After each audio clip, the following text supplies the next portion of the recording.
दोस्तों, आप भी चाहते हैं कि सिर्फ 5 साल कम करना पड़े और फिर बाकी ज़िंदगी ऐशो आराम से कटे, तो आप बिल्कुल सही जगह पर आए हैं। क्योंकि आज का ये वीडियो आपके लिए बहुत ज़्यादा इंपॉर्टेंट होने वाला है। क्योंकि आज मैं आपको ऐसे इन्वेस्टमेंट प्लान के बारे में बताने वाला हूँ जिसके थ्रू आप सिर्फ 5 साल अपना पैसा इन्वेस्ट करके करोड़पति बन सकते हो। जी हाँ दोस्तों, बिल्कुल सही सुना आपने। आज के टाइम में ये बहुत ईजी हो गया है। बस इसके लिए एक शर्त है, वो ये है कि आपको अपने दिमाग को थोड़ा सा खुला रखना होगा और इन्वेस्टमेंट के घिसे पे ट्रेडिशनल तरीकों को छोड़कर मार्केट में चल रही कंटेम्प्रेरी तरीके को अपनाना होगा। तभी आप जमाने के साथ कदम से कदम मिलाकर चल सकते हैं और फाइनेंस की रेस में पीछे रहने से बच सकते हैं। दोस्तों, अब आप ये सोच रहे होंगे कि वो मेथड क्या है, तो इसकी चिंता आप मुझ पर छोड़ दीजिए और बने रहिए मेरे साथ इस वीडियो के एंड तक, जिससे कि आप जान पाए जल्द से जल्द अमीर बनने का फॉर्मूला और कंपाउंडिंग का असली मतलब। अगर आपको ये वीडियो पसंद आए तो लाइक कर देना। तो चलो वीडियो को स्टार्ट करते हैं।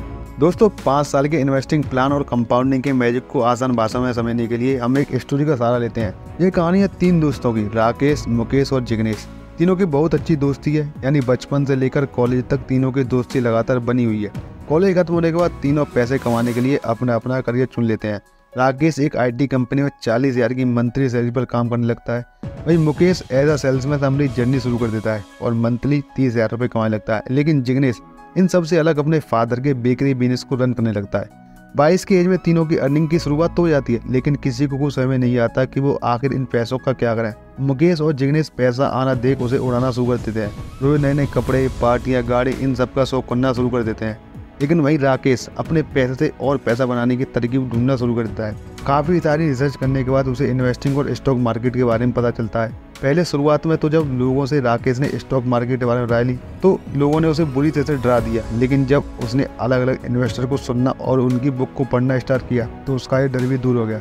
अच्छी खासी नॉलेज लेने के बाद राकेश ने सोचा क्यों ना इन पैसों को दिन प्रतिदिन ग्रो करने की स्कीम अपने दोस्तों के साथ शेयर की जाए। वो अपने दोस्त मुकेश और जिग्नेश के पास गया और उन्हें इन्वेस्टमेंट से रिलेटेड सारी चीजें समझा दी। लेकिन उन दोनों ने समझने के बजाय उल्टा राकेश पर ही हंसना शुरू कर दिया। वे बोल लगे, तू पागल हो गया है क्या राकेश? ये स्टॉक मार्केट में कुछ नहीं रखा, सब कुछ फ्रॉड है। यहाँ लोगों के पैसे डूब जाते हैं और वैसे भी इतने साल तक कौन पागल है जो अपना पैसा यहाँ पर डालता चले जाए। कल का कैसे पता है कि क्या होगा? इसलिए मेरी बात मान, कल की चिंता छोड़ दे और आज में जीना सीख ले, यही जिंदगी है। राकेश ने उन दोनों की बात सुन तो ली, लेकिन उन्हें अपने दिल पर नहीं लिया और अपनी इन्वेस्टिंग की जर्नी की शुरुआत कर दी। उसने हर महीने 10,000 रुपए SIP के थ्रू इंडेक्स फंड में इन्वेस्ट करना शुरू कर दिया और ये इन्वेस्टमेंट उसने बिना किसी रुकावट के अगले 5 सालों तक लगातार की और उसके बाद फिर उसको स्टॉप कर दिया। अब आते हैं 5 साल आगे। 5 साल बाद राकेश की सैलरी 40,000 से बढ़कर 1 लाख रुपए हो जाती है। दूसरी तरफ मुकेश भी महीने के 80,000 रुपए कमा रहा होता है। तो वहीं जिग्नेश अपने बिजनेस को एक्सपेंड करते हुए कुछ अलग अलग जगह पर अपनी न्यू शॉप्स ओपन कर देता है। लेकिन प्रॉब्लम जब शुरू होती है जब वो दोनों देखते हैं कि इतनी इनकम बढ़ने के बावजूद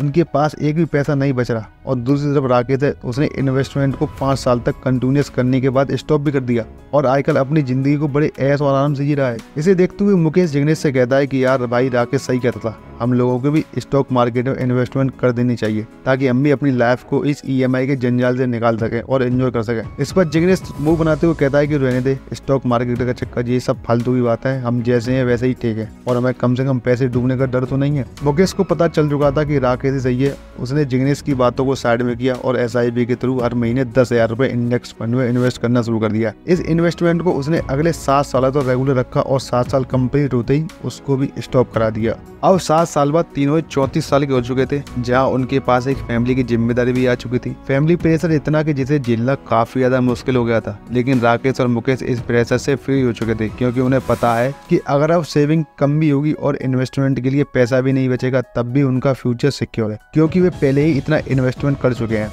दूसरी तरफ जिग्नेश के सिर पर टेंथर की लकीरें पड़ चुकी थी। इन सालों में उसकी इनकम भले ही 3 से 4 गुना बढ़ चुकी थी, लेकिन इनकम के साथ साथ उतना ही खर्चा और जिम्मेदारी भी उसके सिर पर बढ़ चुकी थी। इसके अलावा तक उसने कहीं पर भी पैसा इन्वेस्ट भी नहीं किया था, जिससे कम से कम उसका फ्यूचर तो सिक्योर हो जाता। अपनी चिंता और परेशानी से जूझते हुए राकेश ने डिसाइड किया कि चाहे जो कुछ भी हो जाए, अब वो भी स्टॉक मार्केट में अपना पैसा इन्वेस्ट करेगा और कंपाउंडिंग के मैजिक के थ्रू अमीर बनकर अपना फ्यूचर सिक्योर करेगा। इस तरह जिग्नेश भी अगले 21 सालों तक 10,000 रुपए की रेगुलर SIP करना शुरू कर देता है, क्योंकि उसे लगा कि जब वे दोनों 5 और 7 सालों में इन्वेस्ट करके टेंशन फ्री हो सकते हैं, तो मैं अगर 21 साल करूंगा तो मैं उनसे भी ज्यादा अमीर हो जाऊंगा। अब आते हैं 21 साल बाद, यानी कि जब तीनों लोगों की एज 55 साल की हो चुकी है। अब तीनों दोस्त डिसाइड करते हैं कि उन्होंने जो इन्वेस्टमेंट किया है क्या ना उसे आपस में कंपेयर किया जाए, जिससे कम से कम ये तो पता चल जाए कि किसका इन्वेस्टमेंट करने का तरीका और टाइम सबसे सही था। तो अब आती है कंपैरिजन की बारी। तो आइए देखते हैं कि क्या हुआ। ये तो हम सभी जानते हैं कि राकेश ने 10,000 रुपए का मंथली अमाउंट 5 सालों तक इन्वेस्ट किया और मुकेश ने 7 सालों के लिए,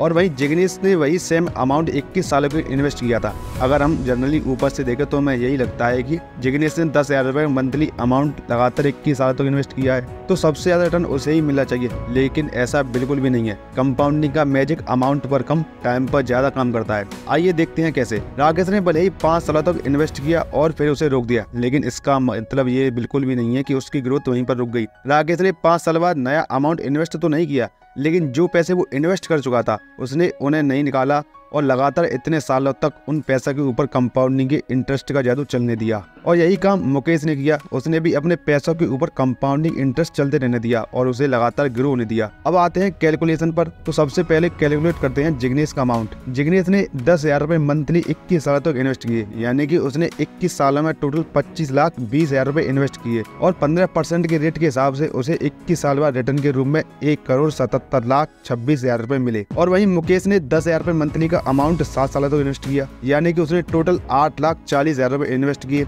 और 15% के रेट के हिसाब से 28 साल बाद मुकेश को रिटर्न मिला टोटल 2,80,38,000 रुपए। अब आते हैं राकेश पर, जिसने 10,000 रुपए का मंथली अमाउंट 5 सालों के इन्वेस्ट किया था, यानी कि उसने टोटल 6 लाख रुपए SIP के थ्रू इन्वेस्ट किए थे और सेम 15% के रेट के हिसाब से 33 साल बाद राकेश को मिले पूरे 5,93,79,000 रुपए। देख रहे हैं आप कंपाउंडिंग की पावर को? इसे कहते हैं कंपाउंडिंग की असली पावर। जिस व्यक्ति ने सबसे कम टाइम के लिए सबसे कम अमाउंट इन्वेस्ट किया, एंड में उसे ही सबसे ज्यादा रिटर्न मिल गया। हो गया ना बिल्कुल उल्टा। आमतौर पर लोगों को क्या लगता है कि जो सबसे ज्यादा टाइम के लिए और सबसे ज्यादा पैसा इन्वेस्ट करता है उसे सबसे ज्यादा पैसा रिटर्न मिलता है, लेकिन कंपाउंडिंग में ऐसा बिल्कुल भी नहीं है। यहाँ तो जो जितनी जल्दी इन्वेस्ट करेगा और उस इन्वेस्टमेंट को जितने लंबे समय तक इन्वेस्टेड रहने देगा, एंड में उसे उतना ही ज्यादा प्रॉफिट मिलेगा और उतना ही ज्यादा मुनाफा मिलेगा। यहाँ अमाउंट का उतना रोल नहीं है जितना कि टाइम का है। इसलिए अक्सर कहा जाता है कि इन्वेस्टमेंट की कोई भी उम्र नहीं होती, जितना जल्दी शुरू कर दो उतना ही प्रॉफिट बढ़ने के चांस बढ़ जाते हैं। दोस्तों, स्टॉक मार्केट के अंदर आप SIP के थ्रू कई प्रकार के फंड में इन्वेस्टमेंट कर सकते हैं, लेकिन इन फंड में जो सबसे बेस्ट होता है वो होता है इंडेक्स फंड,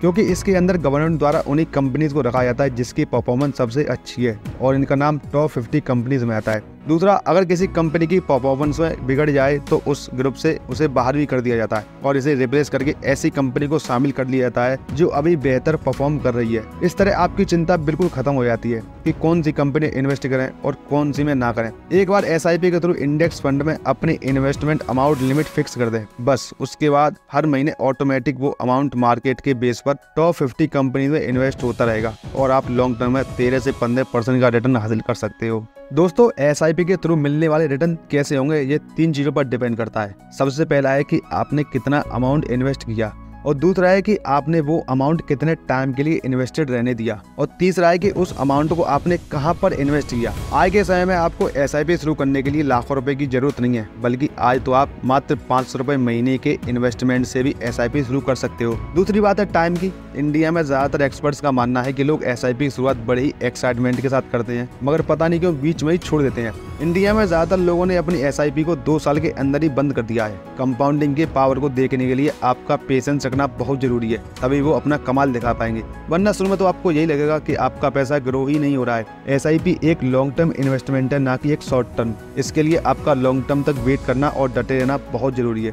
तो दोस्तों, आज के वीडियो में बस इतना ही। उम्मीद करता हूँ ये वीडियो आपको अच्छा लगा होगा। अच्छा लगा हो तो लाइक कर देना एंड अपने दोस्तों के साथ शेयर भी कर देना। And thank you for watching.